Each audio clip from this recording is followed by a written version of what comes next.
coin market, of course, for those of you who weren't around in 1980, the coin market crashed in 1982. At that time, the biggest buyers of coins were coin dealers, who were all newly rich from making all this money buying gold and silver bullion over the counter in their coin shops. So as typical coin dealers, they all went out and bought big houses and Ferraris. And then 1982 came and they couldn't keep up the payments. So all the coins that they had kept for themselves, because coin dealers love coins, I myself certainly included, all had to sell their coins. So the coin market took a pretty big dive, didn't it, JD? Yeah, big dive in 1982. And I'd been out of high school a couple of years, and I was like, wow, I'm not doing so well right now. What am I going to do? And that year, the ANA, the mid-year ANA, was in Hawaii. And I was trying to decide what to do. And at that time, Bob Hughes worked for A-Mark. And the president of A-Mark was a man named Jules Hoopert. Jules was a businessman. They knew me because I would fly down every week and sell them coins. And so one night, Jules invited me to go for a walk to talk. And we were walking along the promenade, and Jules was trying to convince me to go to work for A-Mark as a coin trader under Bob. And every dealer that passed us came to me the first thing the next morning and said, "Don't do that, don't do that, don't do that, don't do that." And I was glad I listened to him. And later that day, Larry Whitlow had decided. Larry Whitlow, bless his heart, of course, passed away, and one of my dear friends. Larry Whitlow had decided that the coin market had indeed hit bottom, and he was running around buying coins, and he made a big six-figure purchase from me. And I thought, well, maybe I haven't lost it after all. Maybe I don't need to go to work for A-Mark. So I did know, though, that the coin market was tenuous. I'd seen it go way up, and now I'd seen it come back down. And so there were two other people in Seattle who wanted to open a coin business and a brokerage firm together and a jewelry business, and they asked me to be their partner. We had no partnership agreements. They were considerably older than I am. And then the mid-'80s came, and we had an arrangement to sell lots of gold and silver coins to newsletter companies that were selling hard assets like Howard Ruff and people like that. And while I was off doing that, something happened and all the money disappeared out of the company that I owned a third of. So I went from being really quite well off by most anybody's estimation in my early 20s to being essentially broke. And I have, if you're ever going to go broke, it's wonderful to do it in your early 20s as opposed to later. It's a good thing. So I tried to decide what to do. My big 1980s ego came down crashing quite good along with my bank account. And I went on a fishing trip with a lot of other coin dealers and Frank Greenberg, who had Delaware Valley coins, a wonderful reputation, and was a good friend. By the end of the fishing trip, Frank had convinced me to come to work for him.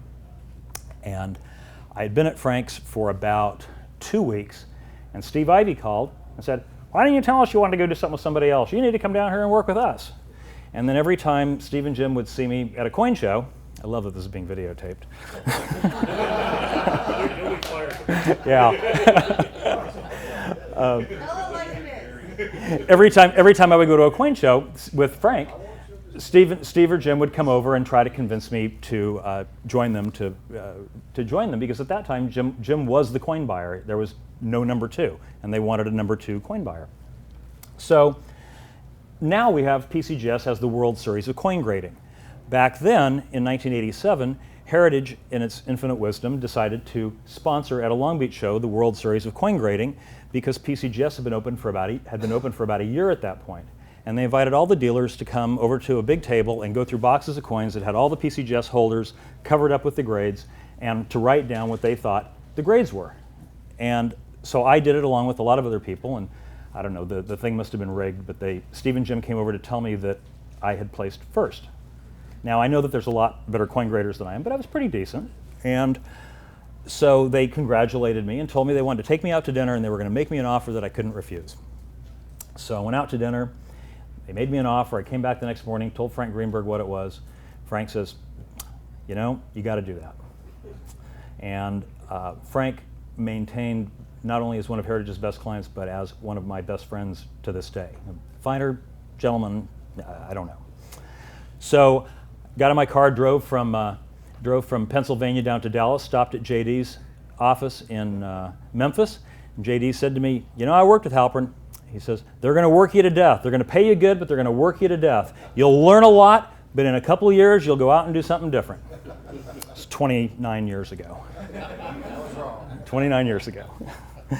So the heritage that I joined in 1987 had about 50 or 60 employees. We sold about $50 or $60 million a year. We were still the largest coin company. We were a fifth-rate auction house. At that time, Bowers & Reddy was the big auction company, and their logo was, when great collections are sold, we sell them. Our logo at that time internally was, when great collections are sold, we're jealous. And so really most of our business was dealer consignments at the time. And so I was buying coins and grading coins, and Jim was teaching me what to do, and it was really the best of times. We would sit together at coin shows, and I would sit next to him, and he would show me things, and we would consult with each other, and I learned from the very best coin buyer and coin grader. And then I would be in our wholesale department trading coins with the other people that worked there, and it was really an unbelievable learning experience. The work was, JD was right, the work was like nothing I could have imagined. I was looking at a few thousand coins a day. I couldn't keep up. I remember the first month going home and crying a few nights because I thought I was going to completely wash out because I could not keep up with the carts of coins that were coming into my office that I was expected to go through and process every single day, thousands of coins. Somehow it worked out. Heritage is one of our big businesses that Jim brought with him. Since 1972, he and Heritage now have had offices in Europe importing gold coins that are owned by foreign banks and foreign governments from Europe, and we bring in tens of millions, hundreds of millions, certainly over $1 billion worth of American coins, repatriating them and reselling them in America, wholesale or to collectors. And that was a very, very big business. It was an even bigger business then, I think, than it is now, because there were a lot more wonderful, interesting coins coming through, whereas that has definitely fallen off today as those coins have been sold. So our auction company at that time, we had started in the auction business 40 years ago in 1976. And so by about 1990, I'd been there a few years and was pretty frustrated with how lackluster our auction business was doing. So they asked me if I could move over and start doing some auction business as well to see if we could do anything about it. At that time, when somebody had a big collection, they wrote you a letter, you got the letter in the mail, and you got a secretary out of the secretarial pool and you dictated a letter and you sent the people the letter back and told them to pack their coins securely and ship them to us registered mail, and we'll call you and let you know what you got. And it seems pretty elementary today, but I said, if somebody's got a collection worth more than about $75,000, rather than letting all this time go back and forth, why don't we just go out and see them and pick it up? And it turned out to be, as simple as it sounds, it turned out to be a really great business model. So all of a sudden, we had all of our staff, when people called and they had a valuable coin collection, we put them on a plane and sent them out to bring the business back. Now all of a sudden we were getting fresh collections. We weren't just getting dealer consignments. We were getting wonderful collections, and our position in the auction business started to get a lot better. Our I would say that our auction business grew because we were transparent in that when there was a reserve on a coin, we disclosed the reserve. We didn't, there's the term chandelier bidding, where there's a hidden reserve, and they started at an artificially low level to get everybody excited that they might get it at a cheap price, but they're bidding against nobody in the room, so it's called the chandelier bid. And we don't do that. And other auction companies do that.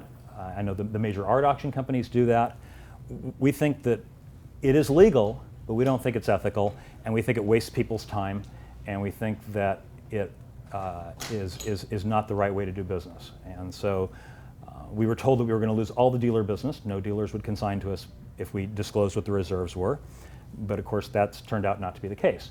Dealers consign to us, they give us a reserve, and by posting it early, collectors who are interested in buying that coin have a couple weeks to use all of the information that we have on our website to get comfortable with the price that they're bidding.